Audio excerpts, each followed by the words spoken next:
Hello बच्चों, welcome to our channel next gen commerce academy. मैं हूं आपका अपना सौरभ सर और आज हम शुरू करने वाले हैं बेटा क्लास 12 की इकोनॉमिक्स की सीरीज, जहां हम हर एक कॉन्सेप्ट को बिल्कुल ही बारीकी से पढ़ने वाले हैं। और अगर मेरे लैंग्वेज में मैं बताऊं आपको, हर एक कॉन्सेप्ट की पोस्टमार्टम करने वाले हैं अपन। तो देर ना करते हुए शुरू करते हैं आज का वीडियो। चलिए,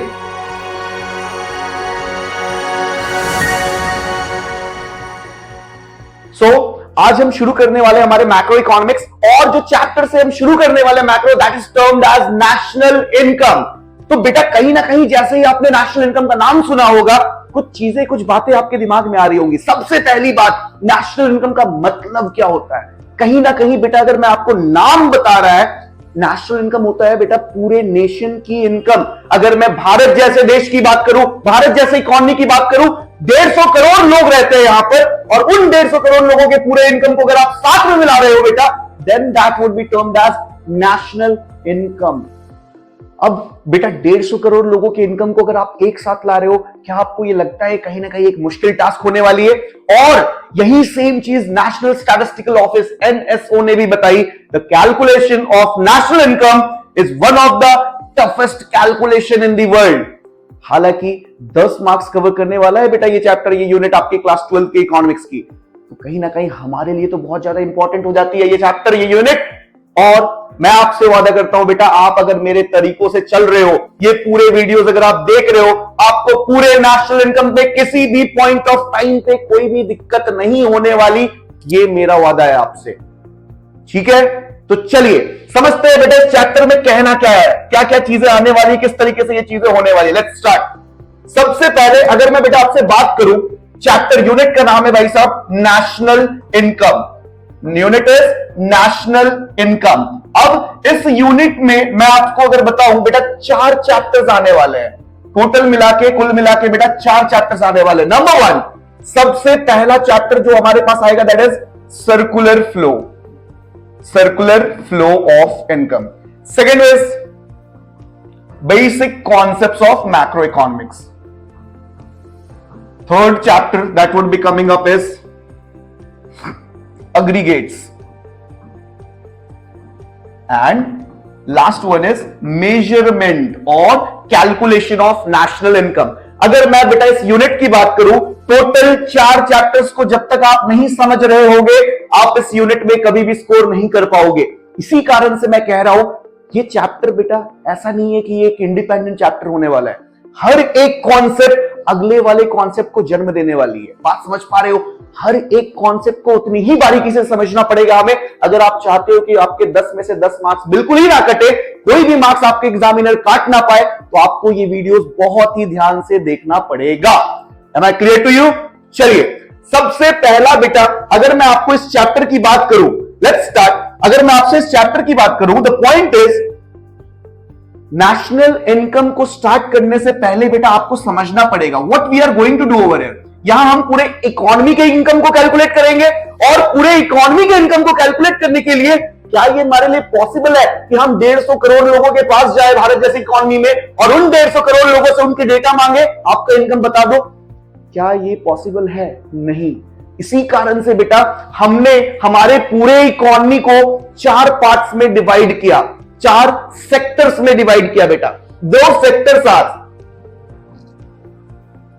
there are 4 sectors in an economy. सबसे पहला सेक्टर आता है बेटा हाउस होल्ड। क्या?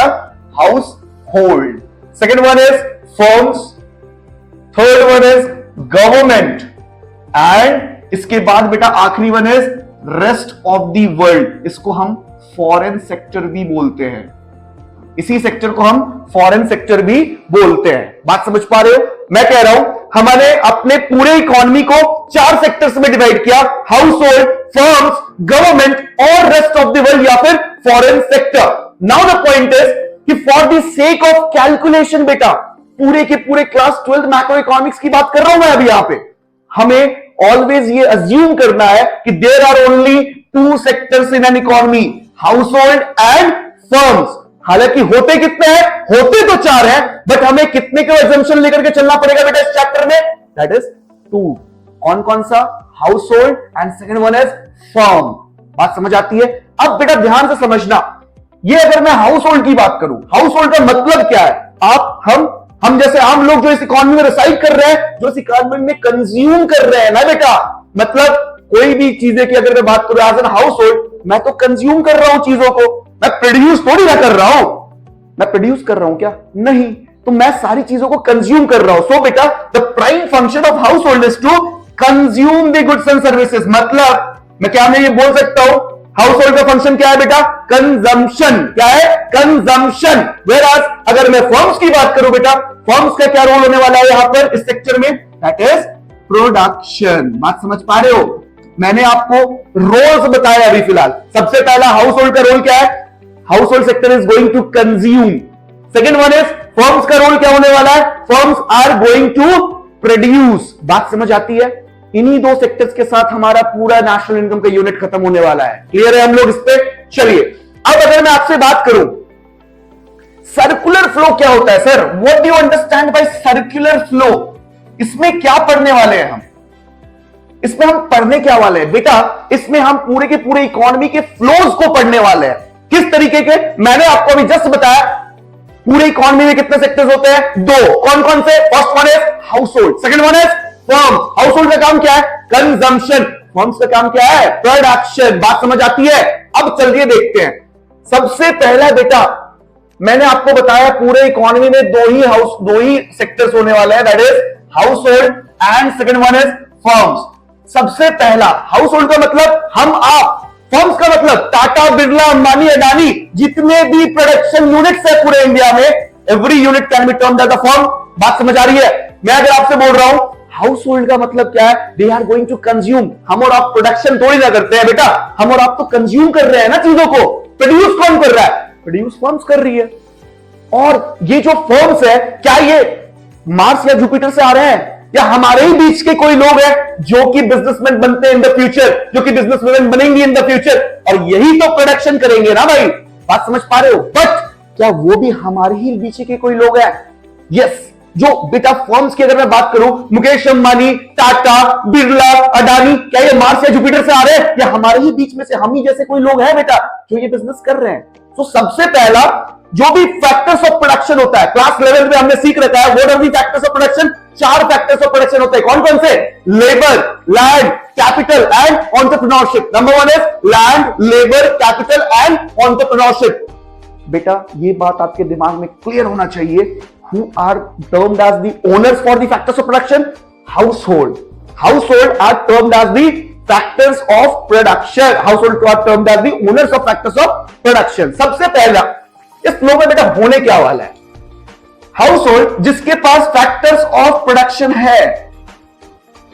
अब क्या क्या फैक्टर्स ऑफ प्रोडक्शन है? Land, labour, capital and entrepreneurship. ये सबसे पहला हाउस होल्ड अपने फैक्टर्स ऑफ प्रोडक्शन को प्रोवाइड करेगी फर्म्स को। क्या प्रोवाइड कर रही है? फैक्टर्स ऑफ प्रोडक्शन, जिसको हम लोग फैक्टर सर्विसेज भी बोलते हैं। क्या क्या फैक्टर सर्विसेज है बेटा? क्या क्या फैक्टर सर्विसेज है? 4 फैक्टर सर्विसेज होने वाली है। Number 1 is land, labour, capital, entrepreneurship. बात समझ में आती है? अब जैसे ही हाउस होल्ड ने फर्म्स को फैक्टर्स ऑफ प्रोडक्शन प्रोवाइड किया, फर्म्स इस फैक्टर्स ऑफ प्रोडक्शन को यूज करके क्या करेगी? प्रोड्यूस करेगी। क्या प्रोड्यूस करेगी? गुड्स एंड सर्विसेज प्रोड्यूस करेगी ना बेटा। बात समझना, जैसे ही हाउस होल्ड ने फैक्टर सर्विसेज प्रोवाइड करी फर्म्स को भी तो उसे कुछ देना पड़ेगा ना बदले में। Am I clear on this?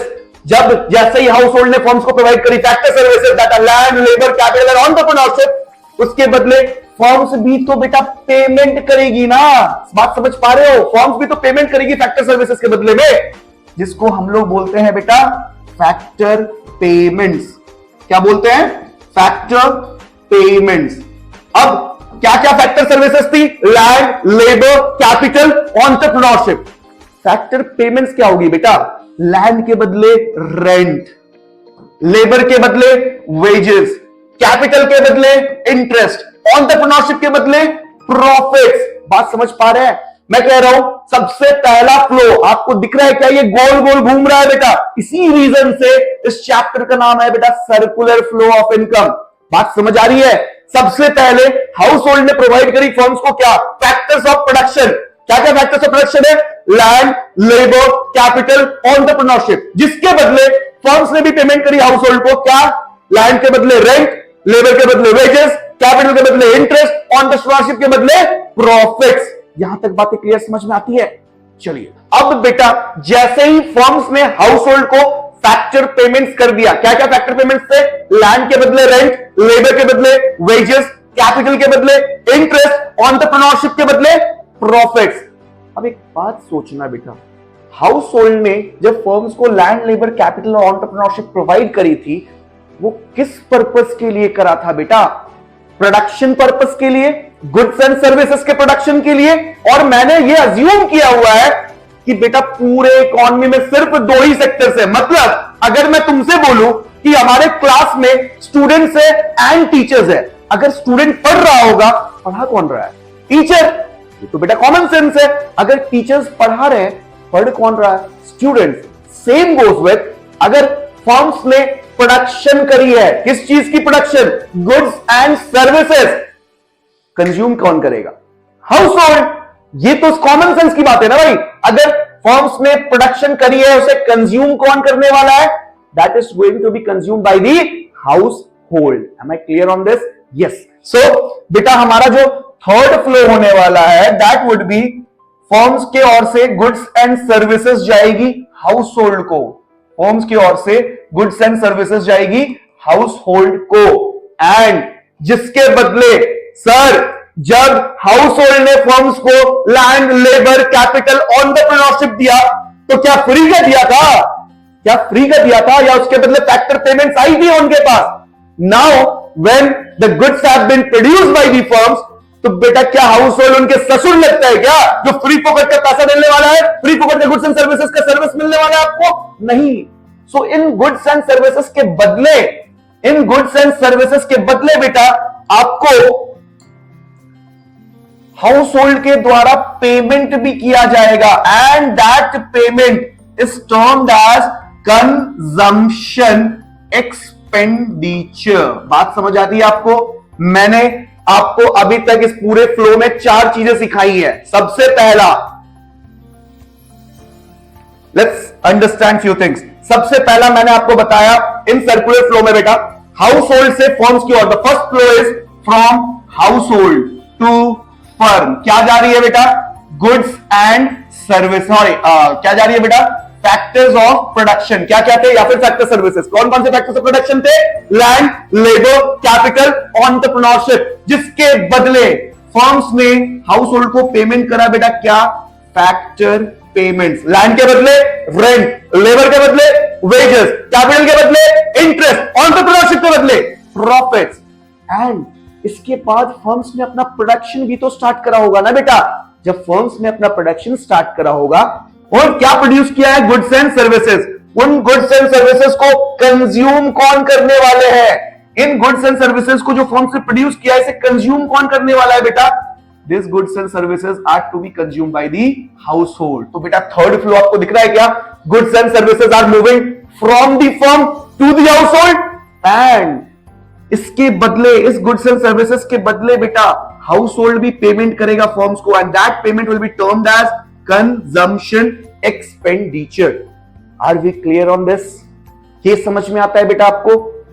चलिए अब इसके बाद इस फ्लोज की अगर मैं आपसे बात करूं, इन फ्लोज की अगर मैं आपसे बात करूं, सबसे पहला मैं अगर आपसे बोलूं बेटा कि दो टाइप, ऊपर के दो फ्लोज की बात करते हैं। चलो सबसे पहला आपको दिख रहा है हाउस होल्ड से फर्म्स की ओर जा रही है बेटा factor of payment, sorry factors of production, land, labour, capital, entrepreneurship. जिसके बदले फर्म्स उसको प्रोड्यूस करके दे रही है goods and services.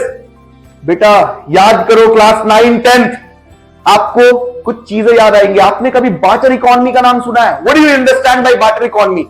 C2C economy, commodity के बदले कमोडिटी देने वाली इकोनॉमी को बार्टर इकोनॉमी कहते थे ना बेटा। यहां पर भी आप देखो हाउस होल्ड ने फैक्टर्स ऑफ प्रोडक्शन दिया फर्म्स को, जिसका यूज करके फर्म्स ने प्रोडक्शन करा और वापस दे दिया हाउस होल्ड को।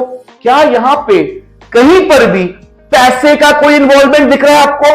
क्या इस पूरे के पूरे इन दोनों सर्कल्स की अगर मैं बात करूं, क्या पैसे का कोई इन्वॉल्वमेंट है? The answer is no. तो वैसे फ्लोज जहां पैसे का कोई इन्वॉल्वमेंट नहीं होता है, those flows are termed as real flow. क्या बोलते हैं बेटा? Real flow. इसका एक और नाम है, that is termed as physical flow. मतलब जिसमें दो टाइप के फ्लोज मुझे दिख रही है, factors of production house hold से फर्म्स की ओर जा रही है, एंड इन रिटर्न फर्म्स से गुड्स एंड सर्विसेज वापस आ रही है हाउस होल्ड की ओर। जहां पे पैसे का कोई भी इन्वॉल्वमेंट ना हो, those type of flows are termed as either real flow और फिजिकल फ्लो। बात क्लियर है? अब चलते हैं बेटा इसके आगे। अब आओ 2 नंबर और 4 नंबर के फ्लोज को देखते हैं। क्या है बेटा इसमें, समझते हैं बात को। इसमें आपको दिख रहा होगा सबसे पहला फैक्टर्स ऑफ प्रोडक्शन जो है वो, sorry, factor of payment form से हाउस होल्ड की ओर जा रही है, और दूसरा कंजम्पशन एक्सपेंडिचर, मतलब जो हमने कंज्यूम किया है एज एन हाउस होल्ड, हमने जो गुड्स एंड सर्विसेज कंज्यूम किया है उसके बदले का पेमेंट जा रही है ना बेटा। मतलब इन दो फ्लोज में कहीं पर भी तुमको गुड्स दिख रहा है क्या, सर्विसेज दिख रही है क्या? The answer is no. ये सिर्फ और सिर्फ पैसे के फ्लोज को बता रहा है। मतलब ऐसे फ्लोज जो पैसे के फ्लो को बता रहा हो, पैसे का आना और पैसे का जाना को, that is termed as money flow. क्या बोलते हैं? Money flow. And money flow का एक और नाम है बेटा नॉमिनल फ्लो। बात समझ आती है आपको? तो कहीं ना कहीं अभी तक हमने सर्कुलर फ्लो में दो चीजें देखी। सबसे पहला, कितने टाइप के फ्लोज दिखते हैं आपको सर्कुलर फ्लो के अंदर? 4। पहला कौन सा? From household. पहला कौन सा बेटा? From household to firm. क्या जा रहा है? फैक्टर्स सर्विसेज या फैक्टर्स ऑफ प्रोडक्शन। क्या कहते हैं? Land, labour, capital and entrepreneurship. दूसरा, उसके बदले बेटा पेमेंट कर रही है फर्म्स हाउस होल्ड को, that was termed as factor payments. Land के बदले रेंट, लेबर के बदले वेजेस, कैपिटल के बदले इंटरेस्ट, एंटरप्रेन्योरशिप के बदले प्रॉफिट्स। थर्ड फेज में बेटा अब गुड्स एंड सर्विसेज जो फर्म ने प्रोड्यूस करी, वो goods and services household को दिया जाता है फॉर कंजम्पशन पर्पस, एंड जिसके बदले कंजम्पशन एक्सपेंडिचर प्रोवाइड कर रही थी फर्म्स को हाउस होल्ड। बात समझ में आती है? अब मैंने ऊपर के दो फ्लोज का एक नाम रख दिया बेटा, जहां पे सिर्फ गुड्स एंड सर्विसेज के आदान प्रदान की बातें हो रही थी, and we termed it as real flow और फिजिकल फ्लो। दूसरे नंबर और चौथे नंबर की बात करो जिसमें सिर्फ पैसे का इन्वॉल्वमेंट था, कहीं पर भी गुड्स एंड सर्विसेज का इन्वॉल्वमेंट नहीं था, that was termed as money flow और nominal flow. Are we clear on this? Right? चलिए अब इसके आगे अगर मैं आपसे बात करूं बेटा, अगर मैं आपसे बात करूं सर्कुलर फ्लो के अंदर 3 फेजेस होती है। There are 3 phases in a circular flow. जैसा कि मैंने आपको बताया था, फिर से एक बार उस डायग्राम की बात कर ले। Household, firms. सबसे पहला flow from household to firm. क्या जा रहा है बेटा? फैक्टर्स ऑफ प्रोडक्शन, जिसके बदले फर्म्स ने हाउस होल्ड को पेमेंट किया, जिसको हम क्या बोल रहे थे? Factor payments. लैंड के बदले रेंट, लेबर के बदले वेजेस, कैपिटल के बदले इंटरेस्ट, एंटरप्रेन्योरशिप के बदले प्रॉफिट्स। राइट? थर्डली, जो गुड्स एंड, अब जैसे ही फर्म्स के पास फैक्टर्स ऑफ प्रोडक्शन आया, वो प्रोडक्शन स्टार्ट कर देगी ना बेटा। द फर्म, जब फैक्टर्स ऑफ प्रोडक्शन फर्म्स के हाथों में आया, that firm will start the production process, and इस फेज को हम बोलते हैं बेटा जेनरेशन फेज। क्या बोलते हैं? जेनरेशन और डिस्ट्रीब्यूशन फेज। जैसे ही हाउस होल्ड से फर्म्स की ओर जा रही है बेटा factors of production, firm starts the production process, and that phase is termed as generation और डिस्ट्रीब्यूशन फेज। सेकेंडली, अब मैं अगर आपसे दूसरी बात करूं, इसके बाद क्या हो रहा है? इसके बाद फर्म्स ने गुड्स एंड सर्विसेज प्रोड्यूस करी एंड हाउस होल्ड को दे दिया, राइट? एंड जिसके बदले फोर्थ फेज में कंजम्पशन एक्सपेंडिचर पे कर दिया गया from household to firm. अब बेटा दूसरा फेज हमारा आता है जब फैक्टर पेमेंट्स को फर्म डिस्ट्रीब्यूट कर रही होगी amongst the factors of production. बेटा जैसे फॉर एग्जांपल, जैसे फैक्टर्स ऑफ प्रोडक्शन क्या क्या गई थी हमारे पास से? Land, labour, capital, entrepreneurship. तो बेटा जो पेमेंट आ रही होगी हमारे पास बीइंग अ हाउस होल्ड, उनको भी तो डिस्ट्रीब्यूट करके देना पड़ेगा ना फर्म्स को। सो इस फेज को जहां पे फैक्टर पेमेंट्स को डिस्ट्रीब्यूट किया जा रहा है, it is termed as distribution phase. क्या बोलते हैं बेटा? Distribution phase and the last one is जब फर्म्स गुड्स एंड सर्विसेज के बदले पेमेंट रिसीव कर रही होगी, मतलब हाउस होल्ड पेमेंट दे रही होगी। बात समझ पा रहे हो? अगर मैं कह रहा हूं दो ही सेक्टर से इकोनॉमी में, अगर मैं कह रहा हूं फर्म्स रिसीव कर रही है तो पे कौन कर रहा है? Household. फर्म्स पे कर रही है तो रिसीव कौन कर रहा है? House hold. क्लियर सी बात है। मतलब अगर मैं बोल रहा हूं ये कंजम्पशन एक्सपेंडिचर, इस फेज को बेटा, this phase is termed as the disposition phase.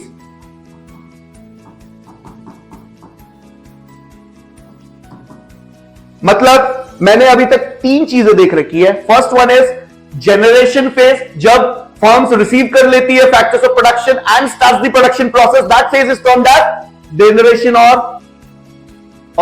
Generation और प्रोडक्शन फेज।